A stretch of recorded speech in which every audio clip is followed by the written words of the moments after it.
Бердибек был сыном Джанибека и внуком Узбека. Когда Джанибек, воюя на Кавказе, заболел и вернулся в столицу, то оставил Бердибека управлять покоренными территориями. Видя, что здоровье отца в опасности, Бердибек срочно прибыл к нему. Персидские летописи сообщали, что Джанибек уже пошел на поправку, но Бердибек убил больного отца, чтобы скорее завладеть троном. После этого Бердибек взялся устранять конкурентов за престол.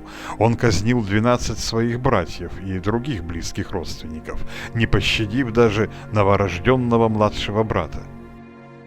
Бердибек стал ханом, но недолго наслаждался властью. Он продержался на Ордынском престоле лишь около 2 лет, а затем и сам был убит во время дворцового переворота.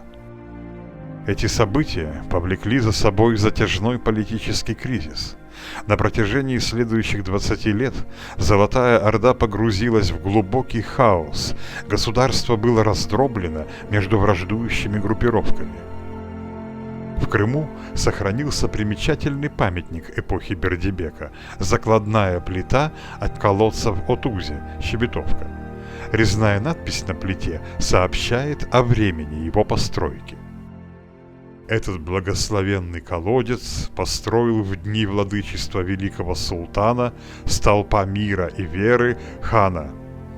Да будет вечно царство его по повелению великого эмира Кутлух-Тимур-бека, да будет долга жизнь его, покорный и бедный раб Идрис, сын Хаджи Яхьи, 760, то есть 1358 год. Старая плита неплохо сохранилась, а надпись хорошо читаема, однако легко заметить, что имя хана подчистую стесано с плиты. Лишь дата подсказывает, что колодец построен в правление Бердибека.